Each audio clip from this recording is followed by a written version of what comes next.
Okay, and if it's okay with you, so it's now 5:01, so it's time to begin this panel discussion held by Have AI. So hi everyone, I am the moderator tonight, and I have the absolute pleasure of having three fantastic speakers with me today from very different backgrounds, but they all have a similar goal, as you will see. So I'm going to introduce a bit about Have AI, a bit about me, a bit about our speakers, and then each one of our speakers will show a presentation to discuss their view of AI, diversity, equity, and inclusion. And then after each presentation, I'll ask questions, and then the floor opens to everyone. So it's very interactive. Feel free to put your videos on, feel free to comment as we go. Yeah, it's a very informal place. So if you get something wrong, it's fine. We're not here to judge, we're here to learn. And so this brings us on to Have AI. So Have AI is a student organization based at Lund University, and it's a very interdisciplinary organization where you have people from all different backgrounds, but primarily students, to actually get together and speak up about artificial intelligence in a way that's familiar to their own discipline, but also from others, to kind of see how students can bridge their own knowledge with others, which is something that we should do more of, and something that we're expected to be able to do once we arrive at work. So Have AI is trying to do a bit of that, hopefully with some success. And so I am the founder and president of Have AI, so maybe that's why I'm the moderator, but I currently work a lot in AI and diversity and these types of questions about how do we include, and how do we try and get the data to actually reflect what's going on, and how do we challenge current structures if we want to try and optimize and digitalize a sector. So that's a bit about me and about our speakers. So very impressive. So we first have Moa, who is a program administrator within gender equality, sustainability, and AI at Vinova, Sweden. So Vinova, maybe Moa will tell us a little bit more about it. But it's a Swedish organization all about innovation. It's an authority. I feel a bit scared being put on the dot, but I hope that's yeah. And so Moa holds a master's from Lund University, so it's great to have you back. Welcome, well, virtually. And then we have Andrea, who is a program manager at AI Sustainability Center. And so AI Sustainability Center is a private organization, which is like to consult, to try and see how exactly to support public and private sectors with developing and implementing strategies around artificial intelligence. And then we have Edward Fosch-Villaronga, who is currently at Leiden University in the Netherlands, who has an incredibly amazing CV of education from all over the world. But you do a lot on regulatory aspects of robot and AI technology, with a special focus on healthcare. So I hope you can see how diverse everyone is, and yeah, it's going to be really, really fun. So now I'm going to pass it over to the speakers. So first up, I'll give it to Moa. Thank you very much. Thank you for having me and for that introduction. I will share my screen. Let's see how well I do this. So I need to make this a bit bigger. Oh, we see the screen very big. If that's, oh, there you go. That's perfect. Is that better? Yeah, it's really good. Okay. So we are working in teams at Vinova. So I'm also a bit confused in how to use Zoom. So let me know if I'm doing anything wrong or if you can't see or anything like that. But yes, a short introduction to me and to Vinova. As said, my name is Persdotter, and I'm an alumni from Lund University. So great to be back and see that my home university is stepping up according to what is happening in the AI field. But I'm currently working at Vinova, and Vinova is the Swedish innovation agency. It's a government agency under the Ministry of Enterprise and Innovation. And our instructions state that Vinova's task is to promote sustainable growth by financing needs-based research and development of effective innovation systems. And we know that innovation is more important than ever because we have a lot of challenges that we need to solve regarding a sustainable future. And we know that innovation is something that we need to use when we are changing the systems. And we need to have a holistic approach to this. And what does that mean, and why does that have to do anything with AI? Well, it's regarding that we need to have a sustainable, toward sustainable dimension, both regarding social sustainability, ecological, and economically. But it's also regarding that we need to have a system thinking. We need to think about innovation and change in the system levels, because the challenges that we meet are complex and diverse. And if we are targeting these challenges with AI, we need to think about the different system and how they are interacting with each other. But we also need to collaborate. We need to collaborate across research sectors, across countries, and across knowledges. And one way we are doing this at Vinova is that we have initiated a program that we call AI to Promote Gender Equality.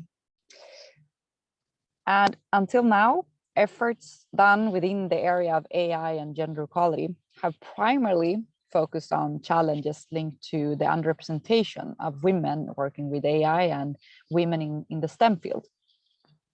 But it's also been focusing on gender-related bias in machine learning and algorithms based on biased data sets, but also on ethical issues regarding objectives and implementation strategies when it comes to AI. But what we are doing here in this program is actually something different. We are not focusing on more women in the STEM field or AI being biased. What we are focusing on is changing the approach according to AI. And that means that we know that we have the emerging technologies, but we also know that we still have the same and old problems and issues when it comes to gender equality. So what would happen if we would combine these two? What would happen if we said that we will use AI to promote or increase gender equality instead of adding a gender equality lens in the end of the AI application process or the innovation process? So this is what we are trying to do in this initiative or in this program. And it was initiated with various kinds of actors, Rambol, Women in AI, EIGE, UN Global Pulse, for example. And what we would like to know with this approach is how AI can contribute to this area, how AI can contribute to gender equality, and what are then the barriers to do this, which actors should collaborate to make sure that we get commercialized and scalable ideas, and are there already existing examples of these kind of applications, and what gap, so to speak, is there to fill, and what role should we as an innovation agency take in closing that gap? And so far there has been 2 reports written on this, and you can find them on our websites, and I can also send them later in the chat. But to say something about what they are lifting in the reports is that there are some key enabling factors. And what we need to work with is a global cooperation among problem owners. Because for now we have AI experts working in one field and we have the gender experts working in another. But we need to combine these two because AI is of course about data science, but it will be applied on human needs and human problems. So we need to have the social social sciences aspects already in the process. But also, as I said in the beginning, making sure that we take a systematic approach to the problems. There's also structure for economic incentives because this is a new type of solutions. It's opening up for new markets. Why also investors is a bit skeptical, because it's always a risk being the first putting money on these kind of ideas. So here we also, as an innovation agency, need to be leading the way and showing that we can create scalable solutions with this kind of approach. But also, of course, regarding data, right now, maybe we don't have the data on the problems that we are finding if we use this kind of approach. How do we do then? How can we also include a norm critical perspective in the development process? And that means that we need to have an intersectional approach when we are talking about diverse social needs. And in center of this initiative, of this approach, we have the Swedish gender equality goals, but they are not specific Swedish. They are a part of Agenda 2030. They are something that the whole world is facing, but they are a driving force, and yeah, they are in the core of this initiative. These are the themes, the thematic problems or goals that we are targeting in this program. And we are right now working with a portfolio of different projects and the startups ideas, focusing on how to solve these problems, how to reach a goal of gender equality in all these themes with AI. And just to give you one example that we have in the portfolio is this AI learning platform. Because in Sweden, we have a goal that we should at least educate 1% of Swedish population in AI. But a lot of the AI educations are need to be adapted for a number of different target groups. So here, this project, they combined the passion of young girls regarding horses and the AI that we have today. So by working with creating an AI learning platform, focusing on how to build, for example, a smart stable, or how to understand the well-being of a horse by using AI, more young girls and women being active in the horse industry, which is a forgotten economic market, because it includes, just in Sweden, about 650,000 active women. We are combining two different goals. We are learning more people and another kind of target group about AI, and we are changing what AI can be used for and who tech can be made for, who can be the steering of the objectives here. But we are also launching a hackathon for the second year in a row, and this is actually running now. So if you're interested in being part of this, please go and register with a team or an idea, because what we are trying to do here, together with Accenture, Silicon Vikings, and Nordic Innovation House in Silicon Valley, is that we are trying to find new scalable solutions on these six gender equality goals that we have. And we offer mentorship and webinars where you can learn more about the innovation process and how to use AI to promote gender equality.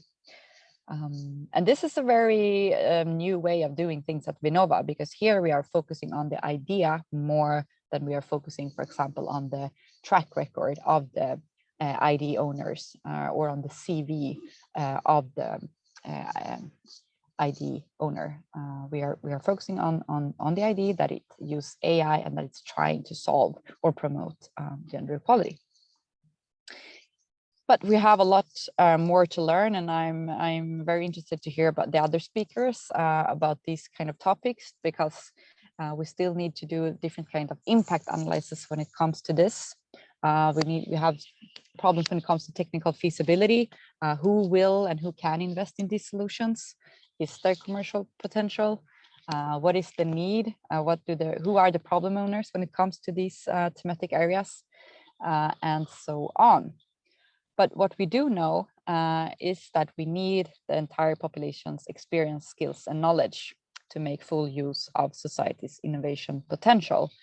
And by working with these kind of approaches, we are making a culture shift in the tech industry and regarding AI.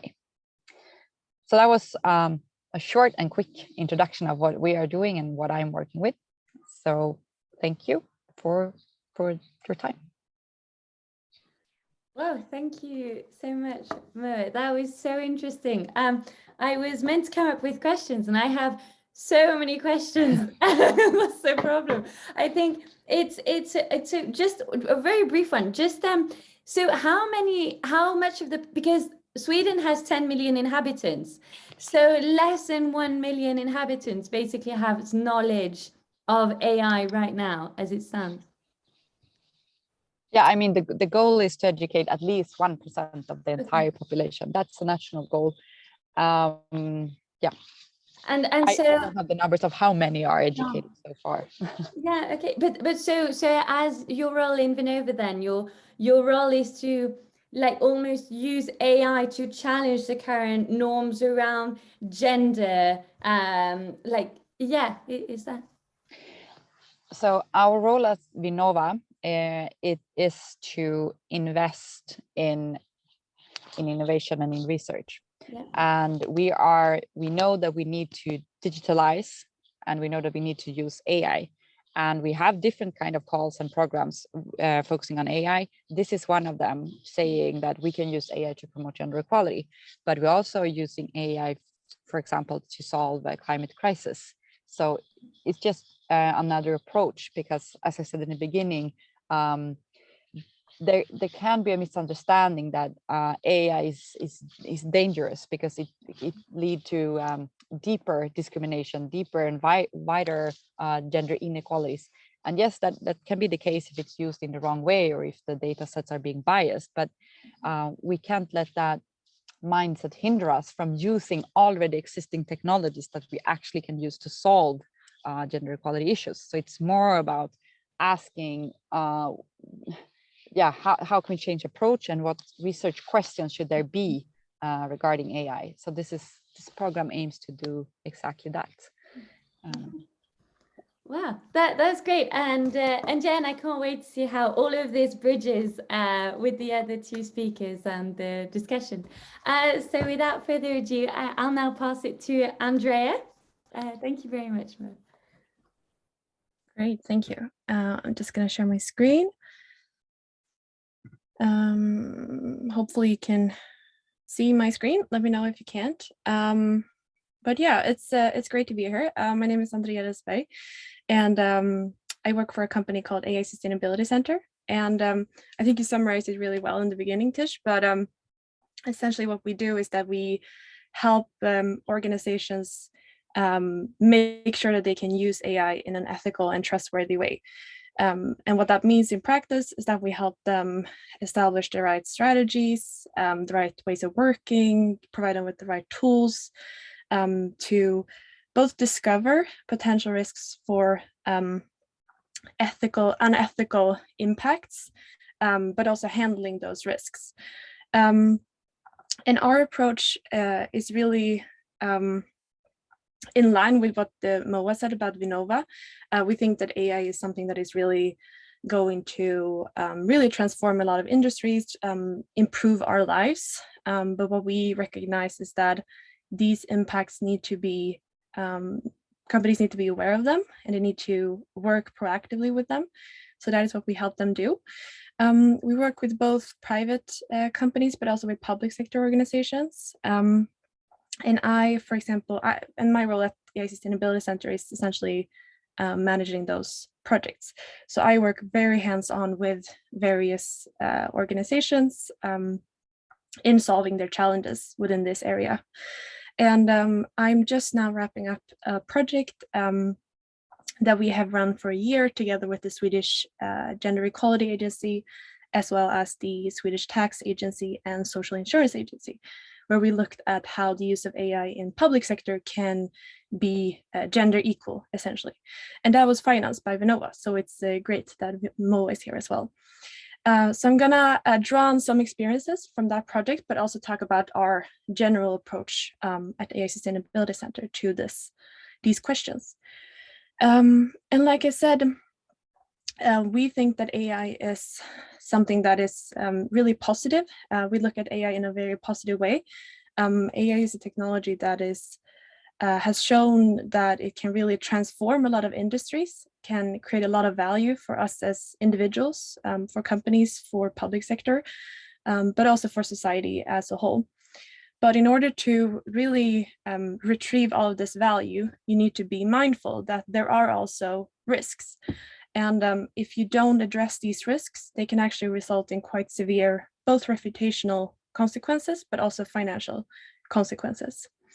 And some examples that we've seen over the years where companies have been exposed to these types of risks.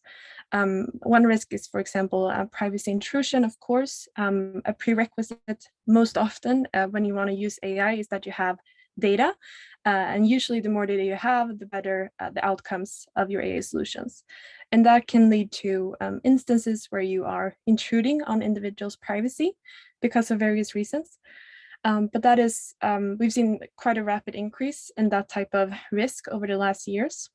And then, of course, we have the risk of discrimination or socially excluding certain groups. And that is what I'll be focusing on today, since it fits with the theme for today's session. So in this project that I told you about with the Swedish Gender Equality Agency, we initially categorized 3 overarching risks that organizations can be exposed to when it comes to gender equality, but they're actually quite broad, so you can apply them on other protected features as well, not just gender. And the first one is that you discriminate at an individual level, which essentially means that you are exposed to a legal risk because discrimination is prohibited by most discrimination laws. And of course, that can occur either directly or indirectly. And then you discriminate based on the protected features that's regulated by law, such as gender or race or religion. But the use of AI can also mean that you actually create new types of structural differences between groups. But you can also, of course, reproduce or amplify existing inequalities. So these 3 risks were the ones that we looked at particularly within this project. So when it comes to an organization that wishes to implement AI in their organization, either they want to develop their own models or they want to procure pre-trained ones. This is usually the steps that they go through. The process isn't as linear as this one, but it's just to give you a high-level view. And there are various pitfalls that you can fall into within these various steps. So at AI Sustainability Center, we have characterized 4 common pitfalls that essentially any organization that uses AI can fall into. Doesn't matter if you're a public sector or private sector, if you're a small company or a big company, these are quite common for all of them. And they're most prominent in various phases. It's not 100% exhaustive, so this picture is a little bit in misalignment with reality, but it's just to give you an overview of how essentially or when risk exposure can occur and because of what. So for example, when you're in the phase of just exploring, okay, I want to use AI for this specific purpose. Here's really when bias of me as a designer, as a developer can come in, meaning what problems are we looking at improving and for who are we improving outcomes. Then when you've decided that, okay, so this is the area that I want to apply AI, then you usually decide on some criteria, how you're going to evaluate that you're being successful essentially when you start implementing. And then it's really important to make sure that you're actually setting criteria for how you should evaluate your model. And then what you usually do is that you look at like financial criteria. Are we going to make a return on this investment? You look at technical criteria such as accuracy, but it's important that you complement that with other more societal based metrics. And I'm going to talk about that a little bit in just a while, because it's really important to make sure that you implement mature models, making sure that those that actually go to market aren't immature in any way. So it's also important to establish the criteria, but also set thresholds. What is an acceptable level when it comes to this specific criteria? Then when you start collecting your data, you start preparing it, analyzing it. That is, of course, when bias in your data can occur. So it's really important to be mindful of that when you're in that phase. And once you start training, you start evaluating your results. Again, that is when the bias of those in the development team, or it doesn't even have to be bias, it can just be like lack of knowledge. That's when that can come in. So what is it actually that you're looking for example? And then once you've implemented your solution, it's really important to make sure that it's not being misused in any way. And when we talk about, when we hear these examples of how AI has discriminated against certain groups, we usually talk about AI that is biased. And usually that's a result of having a skewed or a non-representative selection of data that you've trained your solution on, which then leads to the solution learning and potentially amplifying this unwanted discrimination. And there are various reasons for why data bias can occur. We live in a society that is unequal. So the information that we have of society can reflect that, those systemic differences. But it could also be that your specific sample isn't representative of the solution population, or that, again, the bias of those in the team creep into, say, the selection of data. So there are various reasons for why the bias can occur in the first place. And what's important to keep in mind, and what we usually talk about quite a lot with clients, is that AI is always going to be biased. But what's important is that you have a transparent and a rigorous approach to how you mitigate this bias, because essentially that is kind of what sets organizations apart. Essentially, that is what is gonna make sure that you are trustworthy in how you're using AI. Just gonna see. And this brings me into a concept that is talked about quite a lot right now, which is fairness in AI, which is actually, it's quite a difficult concept to both grasp, but also to work on practically. A lot of clients that I work with really struggle when it comes to this. They are aware of these types of risks of discrimination, social exclusion, but they lack knowledge about what to do about it in practice. So fairness essentially it's quite subjective, but in general, you could say that it's about ensuring that the benefits and the risks of AI is shared equally among those impacted by the solution, making sure that a specific group aren't impacted systemically in a negative or positive way, but mainly in a negative way. And from an organizational point of view, what's important is that companies and public sector organizations establish an approach for what fairness means in their specific context, based on what industry they are in, based on what types of AI solutions they are working on, setting an approach for what do fairness mean to us and how should we measure it? So what the method should we choose to look at? And most oftenly what it comes down to is really actually making a trade-off between your overall performance of your solution and ensuring that your outcomes are fair.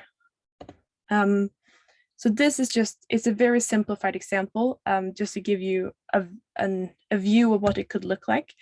So for example, if you look at the first example here, then it shows the highest level of overall accuracy. But once you break it down into groups, you see that it's also the one that has the biggest difference between groups. So essentially, it's the one that is the most unfair, whereas the one that has the lowest overall accuracy is the one that is completely equal across groups. So it's the one that is the most fair.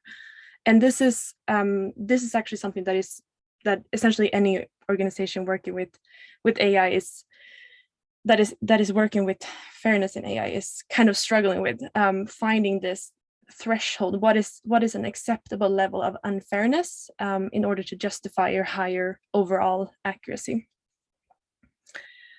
And what's important to keep in mind is that as of just a few months ago, we now have a draft regulation from the EU Commission, and there are requirements in this regulation around detecting and removing bias, and at least measuring the levels of fairness and then communicating that to your users. So if you're a company or a public agency that are using AI now, that is using AI that is potentially high risk AI according to this regulation, then you need to start working with these questions, essentially. So just to summarize, essentially, if you're looking to be proactive about this, this is a very high level recommendation of what you should make sure that you are doing. So initially, you need to make sure that you have a systematic approach within your organization for identifying, measuring, and mitigating all types of ethical AI risks. We've been mainly talking about discrimination and social exclusion now, but the spectrum of risk is quite broad. So it's important that you have a system for identifying potential risk exposure. What we've also seen from working with a lot of different types of clients is that the ones that are successful in doing this are the ones that have clear communication from the top that this is something that is prioritized. So they have, from their senior leadership, clear guidelines that our use of AI should be fair. Our use of AI should not discriminate against certain people. That is really a success factor that we're seeing. And then when it comes to specifically to discrimination and social exclusion types of risks, it's extremely important that you have this system and you have structures in place for detecting and mitigating both data bias, but also bias from those that are part of the team of developing and implementing AI. And then making sure that you're at least measuring the levels of fairness within your AI solutions, and that you're communicating the outcomes to your users so that they are aware of any risks. And then when it comes to AI, you can be more explainable and you can be less explainable. And if you use methods that are more explainable, that is going to allow you to also discover any discrimination against individuals, because then you can go back and look at, okay, what were the specific features that was driving this specific outcome? So you can make sure that it wasn't any protected features, for example.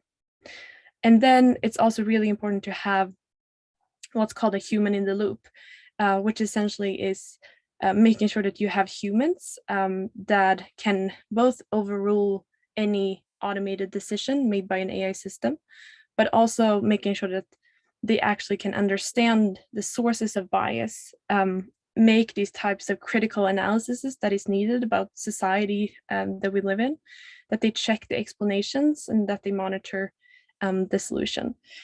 So these are some high-level recommendations. It's a bit more complex than this, but at least I think this is a start for a discussion at least. I think I'll stop there and ask any questions if you have any.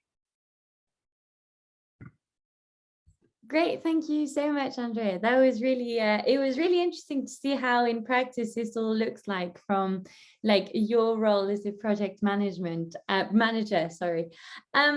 And I really like, so you talk a lot about fairness. And And also you mentioned the EU regulation, and within the EU regulation, actually, there's no mention of gender as such. So I just, because also you mentioned, yeah, about this fairness, just how exactly do you feel, how do businesses tend to describe gender then? How is it viewed? Is it viewed as like a quite binary man, woman? Yeah, I'd say so. Definitely. And I think also it's important to keep in mind that most organizations are looking at it a bit more broad than that. Okay.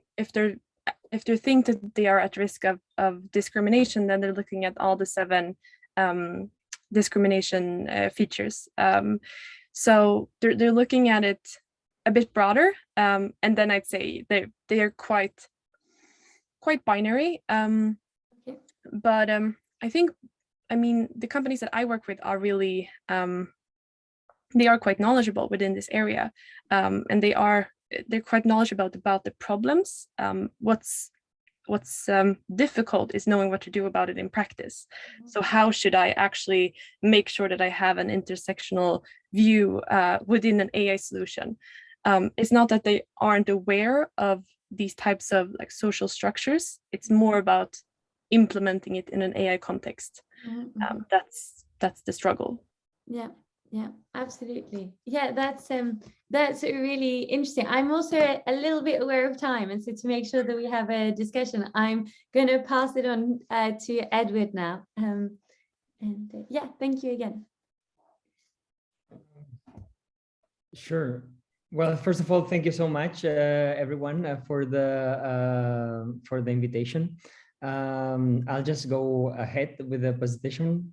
So my presentation talks about some of the consequences of missing these diversity considerations that Andrea and Moa have been talking. I think that your work is very much essential, and it's so great that you're working with so many companies in this specific area. So I'm just like going to navigate you through 2 main examples of these consequences of missing this, so that we can somehow like discuss like some of the points.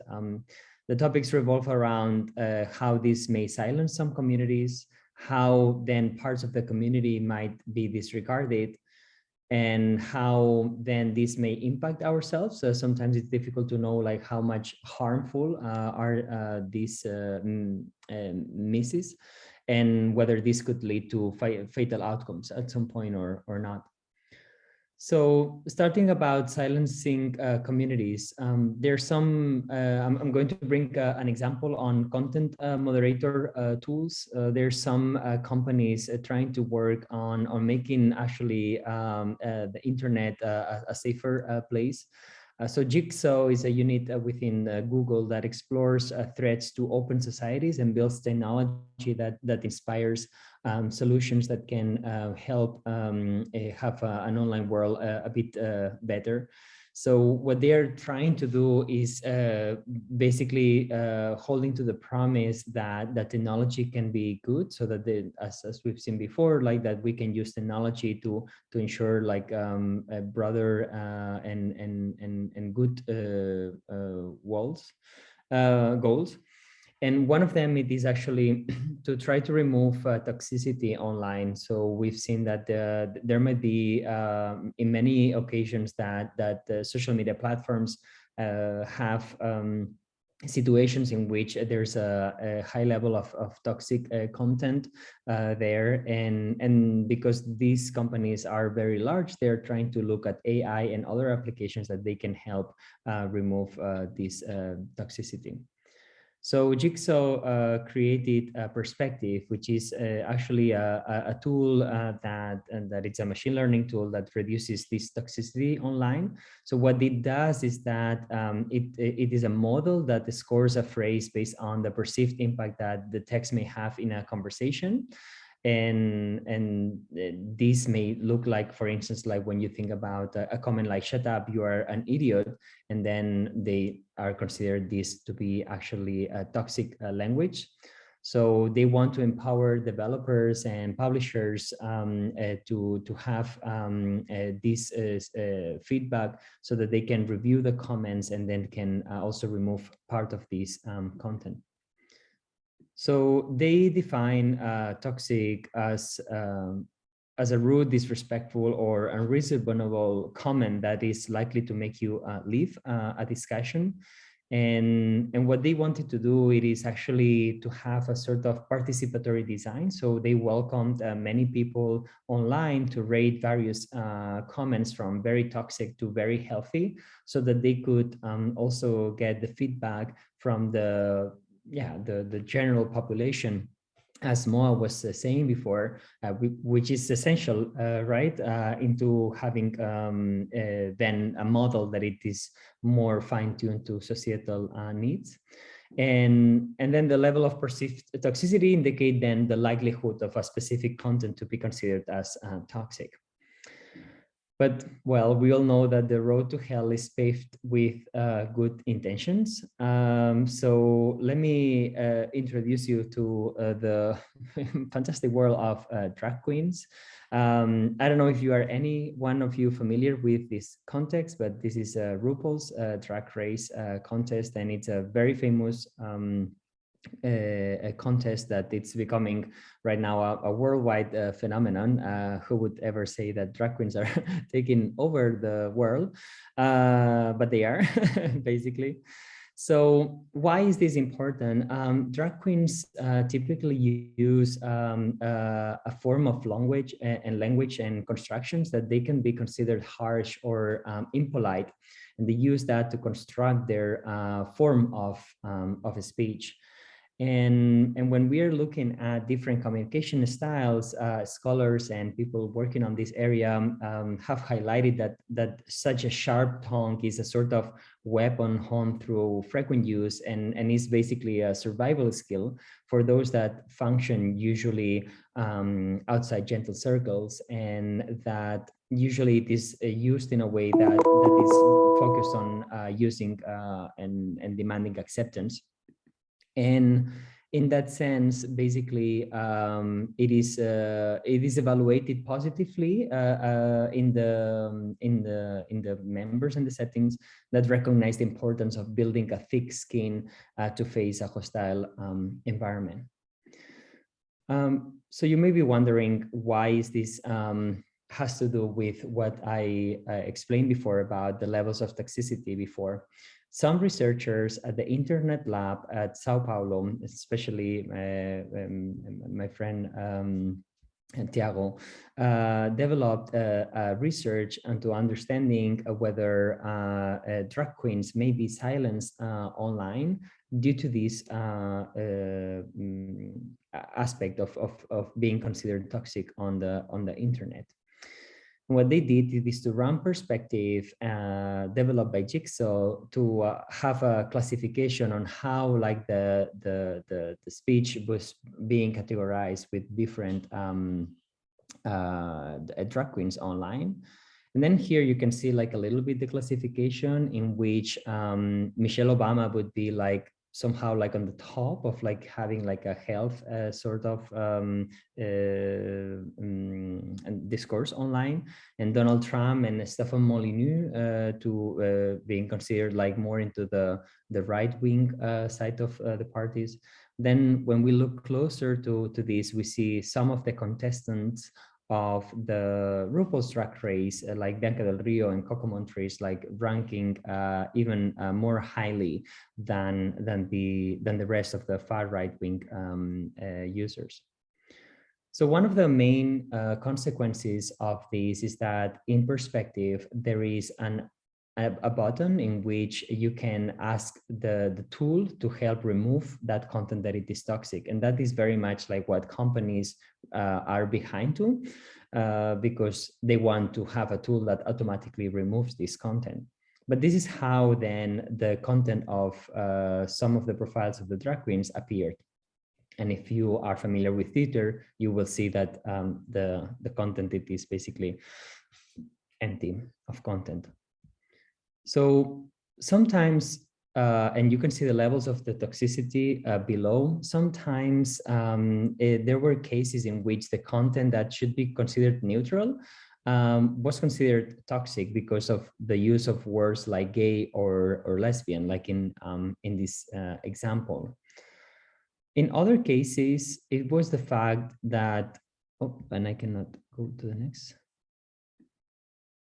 Yeah, no. Sometimes there were cases in which a word used that could be considered offensive, but that it could be considered completely different within a specific context, even a positive one, no? Like when you say like, oh, you're creative little bitch, so inspiring, and so on.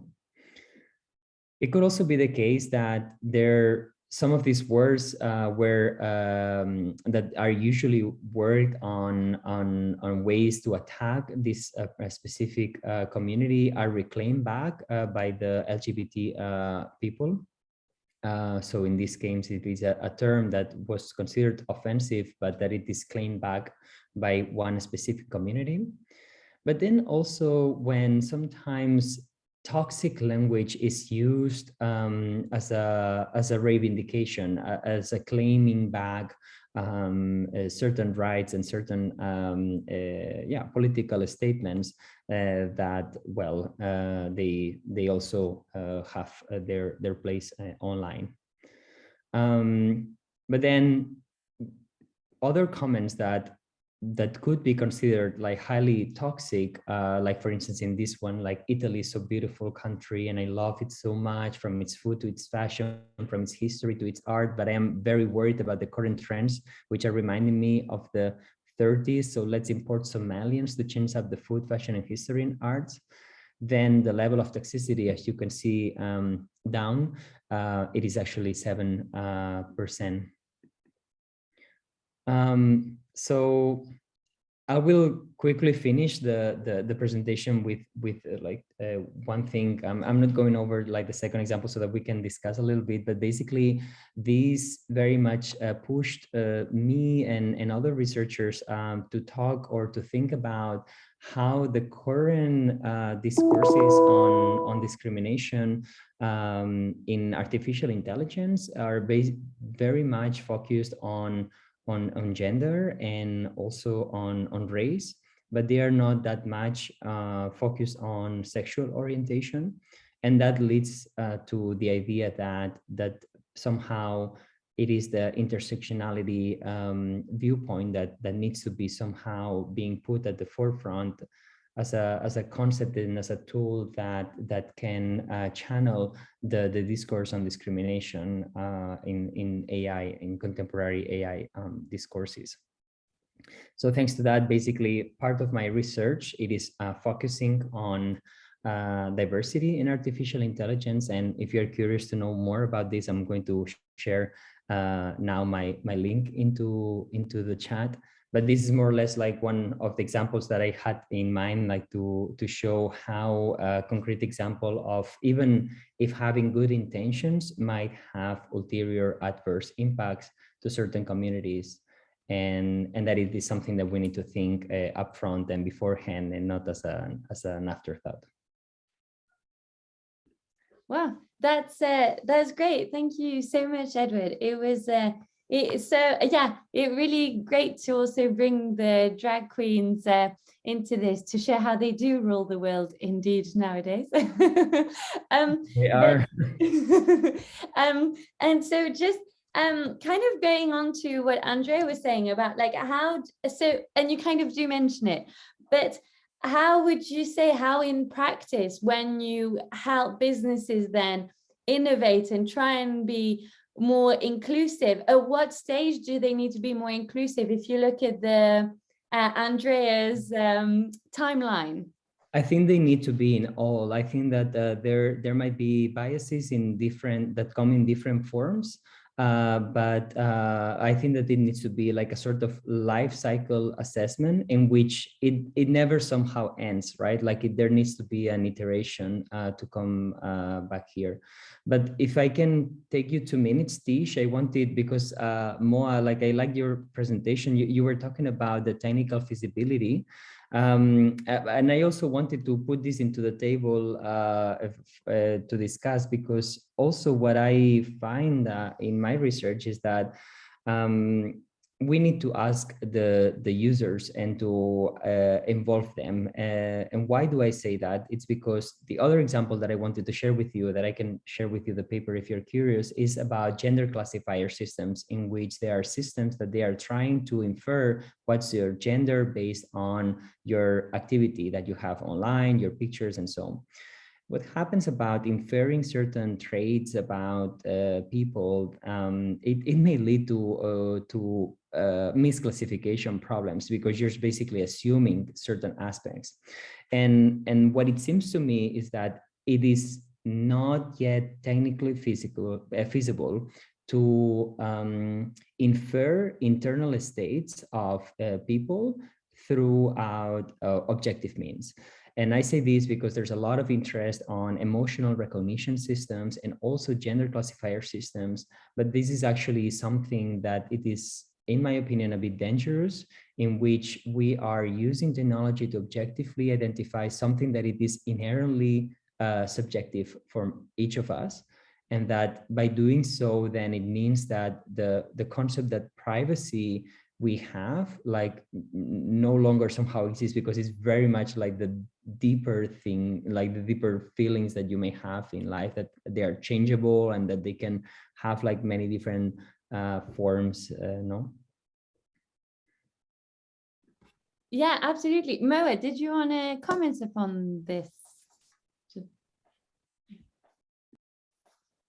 I'm not sure if I want to comment more, just to say that I agree that I think this is it's something that we need to continuously work on. And I mean, we still have a lot of technical feasibility, complexive matters to have in mind when we are creating these kind of solutions. And that's why we are talking about at Vinova the norm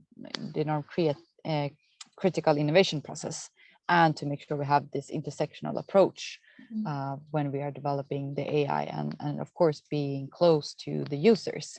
Often when you talk, for example, pitching to investors and so on, you talk about your customers, but I think we should talk about users instead when we're talking about AI users, because they need to be part of the development in the process. So I can just agree with Edward more than comment, I guess. Yeah, but absolutely. Yeah, but Andrea, I also saw you nodding a lot. Did you want to add anything to it? Comment about classification, the objectivity of it? Nothing more than I agree. And especially when we talk a lot about privacy risks, this is more than privacy, but we always say that you should put your users sort of in the driving seat. You as a company, you as a public agency, it's not up to you really to decide where that line should be drawn. So it's really important to always be in dialogue with your users and making sure that you are gathering feedback directly from them. But that concerns everything. It's the same for fairness, it's the same for privacy. It's a matter of making sure that you're really capturing input directly from your stakeholders, especially your minority stakeholders. Yeah, absolutely. Yeah. Well, I see Judith has her hand up, so I'll pass it over to you. Yeah, sorry if I'm sort of like just jumping into the questions, but I just didn't want to lose the line of thought. And you were just talking about how we like, you don't only have to, we don't have to talk about consumers as much, and we have to consider all the users, but how about the non-users who can also be impacted with AI? How do we involve that in the conversation or in the design of the system? Yeah, I can start answering that. I think that's a very good comment. At Vinova, we are testing right now an initiative that we call mission-oriented innovation processes, which means that you take a lot of different actors, users, policymakers, a wider range of target group to work together on specific challenges. And I think that we should try to do this with different kinds of AI problems or AI challenges, because as you said, it's the solutions will not just affect the user per se, but also the non-users. But also I think another way of solving that is to make sure, as I also said in beginners, that we cannot just have data scientists defining what AI should be or should be used for. We need to have various kinds of knowledge in that kind of process, and we need to change. I think it's also something that we need to involve the universities in, because now, as I said, I am a former student from Lund University, and I studied at Lund University for 5 years, and I decided to take courses on different kinds of faculties. But if you do not do that, if you follow a program strictly, you will just meet students studying the same field as you do. We need to kind of make this collaboration between different research fields and so on. So also that's something, I mean, the fact that you are arranging this kind of sessions is one way, but it needs to be a mandate that is brought on the leaders at the different kind of universities, that we have this more interdisciplinary focus, because we need to fix the system that is already broken, but we also need to make sure that the new solutions that comes out are integrated in a wider perspective from the beginning, and that is one way to do it. Yeah. Did anyone? Because I really love that question about the user, because my research looked at perinatal depression. And very often this is depression that can occur anytime from conception all the way until 1 year after birth.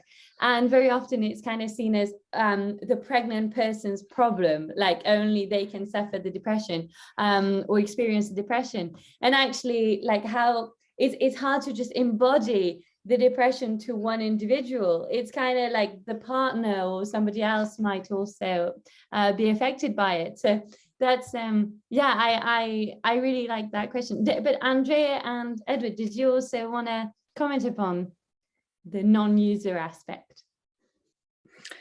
Yeah, I can just say that that's also really good input, and that's something that we do a lot with our clients. So it's about, I really like what Moa said, because that's so true. It's not usually what I talked about was very technical. Fairness and all that tends to be very technical. It tends to be heavily focused on the data science side, but really it's, when it comes to like AI ethics broadly, it's not a technical problem.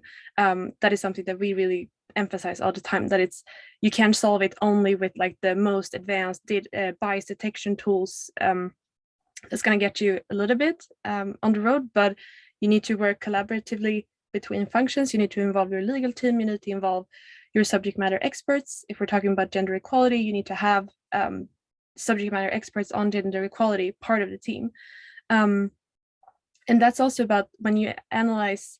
So what we do a lot is analyzing impacts to identify potential risks. And in doing so, in traditional risk management, you really go look at your primary stakeholders, but you also look at your secondary stakeholders, who are the ones that could be potentially impacted in the longer chain.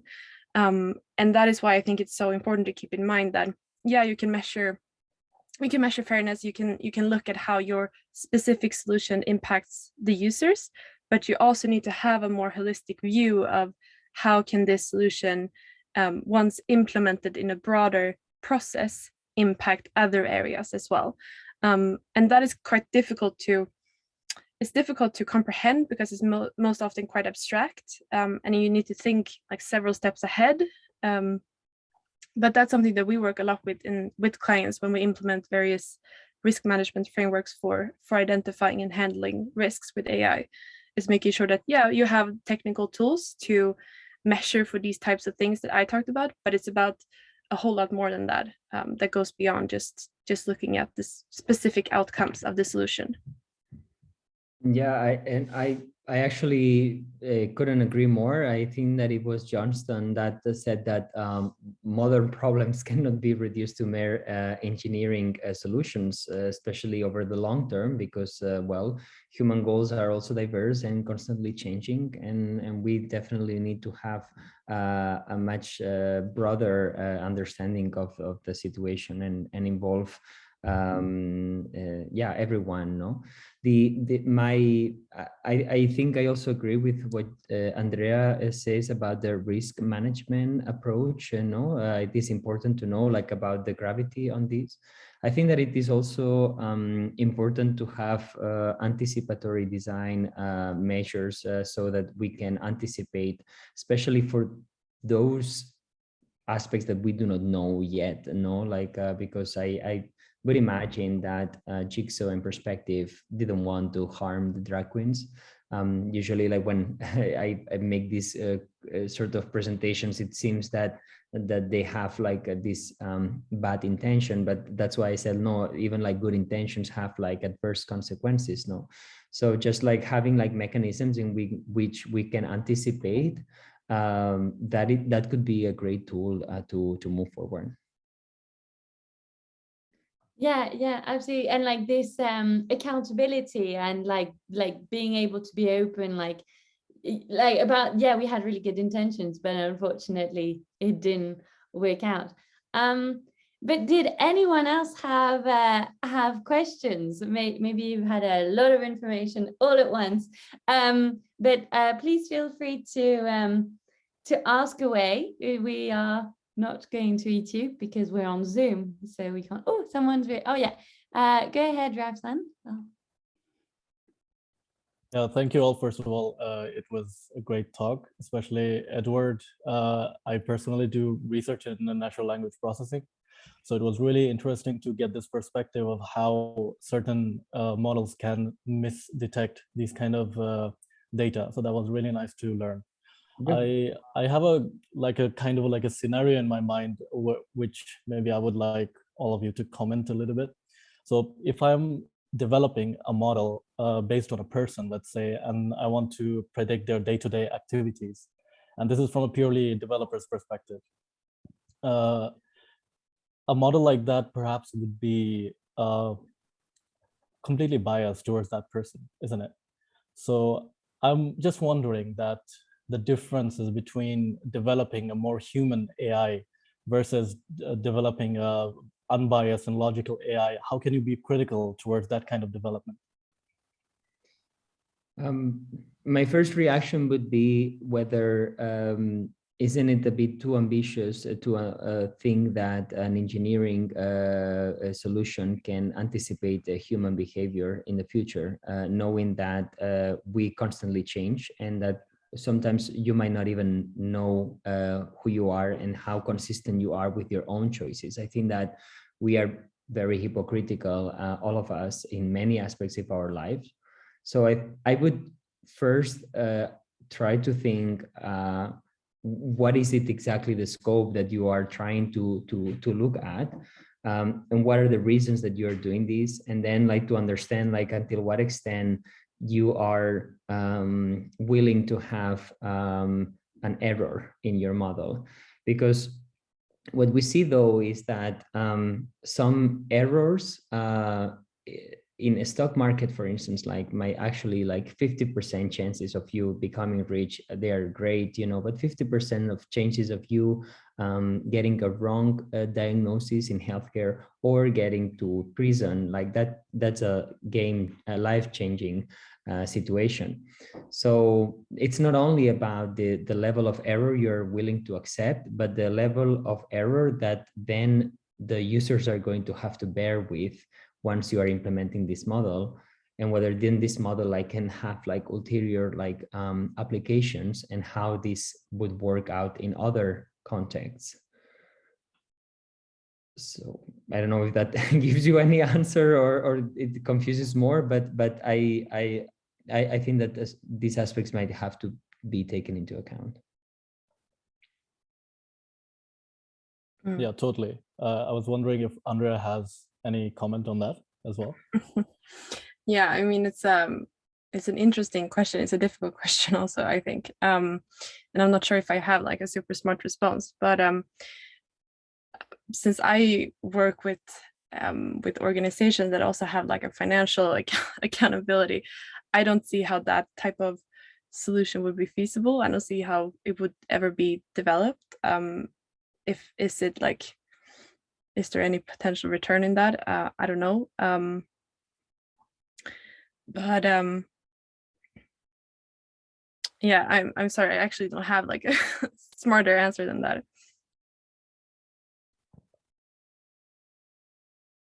No problem.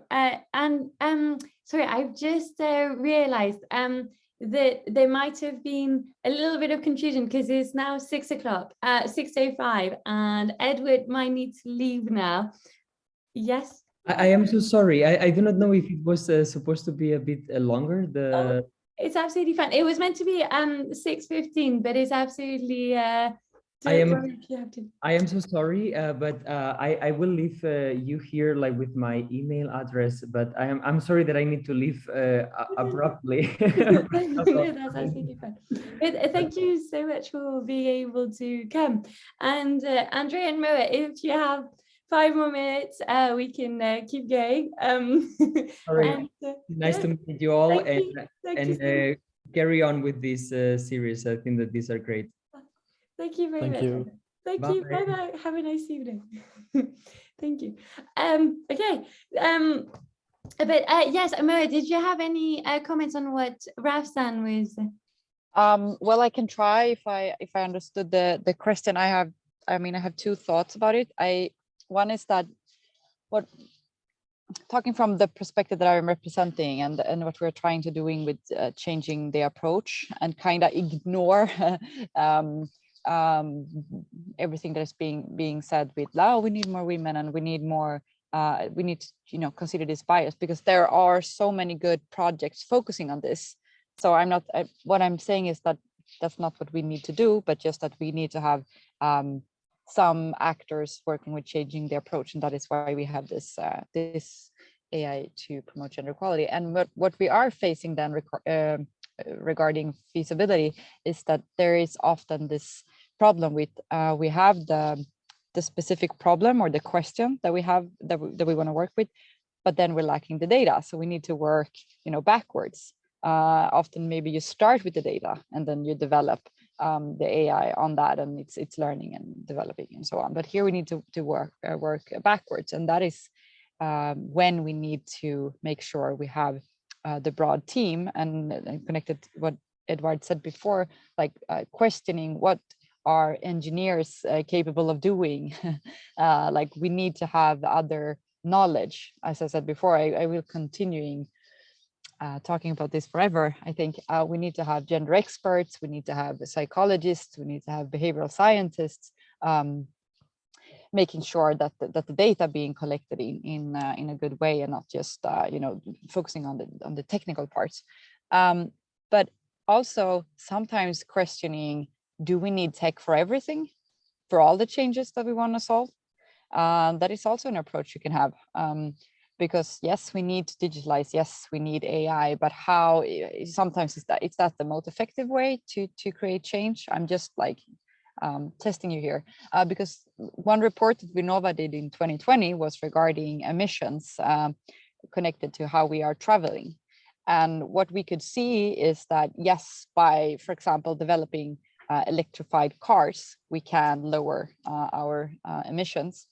But a more effective way would be to change our behavior and our way of traveling, according to travel more like women do, by, for example, using buses and traveling together, commuting together. So just like changing behaviors without using technology could sometimes be even faster. So we need to dare to ask those questions as well. I'm not sure if I answered your question at all. Maybe I just answered with another question. It's late, but that was what popped up in my head, at least. Yeah, no, but but I really like this idea, like, do we even need to digitalize? Because I think sometimes we're so like focused on optimizing and thinking that tech will solve all our problems, and sometimes it's like, no, maybe we need to check our structures in the first place. And I think that's what I'm not from Sweden, in case my accent doesn't give it away, but I think it's so nice that that Sweden does allow for these conversations to be had openly, and also be critical of AI, but also see how to implement AI and try and bring more people into the conversation. I think that's, yeah, it's a really great environment to be in. Did anyone else have any questions regarding all of this, or anything else that you're curious about? Or maybe like, because Moa, I'd love you to talk more about hackathons, because when I hear the word hackathon, my background is in law and sociology of law. So I automatically take myself away from hackathons because I'm like, there's the word hack, I have no idea. So yeah, could you maybe like tell us more about how hackathons take place and how you can participate, even if you have no knowledge? Sure. Yeah. So what we've done is that we kind of played around with the word. So we took the word hack and the word action and put them together. Because what we really want to do here is to create action, not just to come up with ideas, but actually to scale those ideas into commercial solutions. And the demands are that you need to have the specific challenge, and it needs to be grounded in a gender equality issue, according to the 6 gender equality goals that we have here decided here in Sweden. And you need to use AI to solve or to target the issue. You do not need to be an AI specialist, but you need to have an understanding of how AI can be applied in solving the issue. So what we are doing is that we are making a global initiative. So you can be from wherever you are in the world. You can be a student, you can be a startup founder, you can be a researcher, doesn't matter. We need teams with broad knowledge and a broad set of skills. So we are even helping on the Hack platform to create teams and to match different individuals with each other. There are people signing up with an idea, people signing up with a team, not having an idea. So you can be matched. Or you can just sign up because you are very interested in this format, and we will help you being matched into a team. Then there are different seminars being held during the period. It started yesterday and it will continue until the 16th of December. And so there will be different seminars focusing on norm critical design, norm critical innovation processes, AI, of course, technique, and pitch, how to pitch and describe, communicate your idea for an audience. And there will also be mentors with knowledge in different kinds of fields, such as AI and such as gender equality, which you can get help from. But this is a fun way of going from ideas to action and actually showing the potential in using AI in this way and creating a buzz around it, because we need to be more actors talking about it like this to both, scale knowledge, but also showing the potential. So yeah, in short terms, that is what's happening. And I sent the link to the Hack platform in the chat, so please go there, check it in. You can also find the 2 reports from Ramble and Women in AI that we done there on the platform. And if you have any more questions, you're more than welcome to contact me. Great. Thank you so much for elaborating on that. I realize it is now 6:15, and we're probably all ready for some dinner. Did you have any last comments, Andrea or Moa? Anybody? No, just thank you for the invitation. It's great that you're having these types of conversations. Yeah. Thank you for being here. It's been so interesting to see how, like, all of you, including Edward, you all had a common goal in how you looked at it from different ways. And it was really interesting. Thank you so much for being here. And you've definitely inspired me, and I'm sure you've just inspired others. And this recording will be available by the end of the week if needed. Yeah. Thank you so Perfect. much. Rafsan, did you want to say something? Yeah, I just wanted to thank you guys and really appreciate your talk. It was, we have been planning this event for a while, and we have all been very excited for it. And it has, I believe that it has turned out really great for us. So thank you. Yeah, really, thank you so much. And have a nice evening. Perfect. Talk soon. Yes. Take care. Thank you, everyone. Take Bye. care. Bye. Bye. Bye.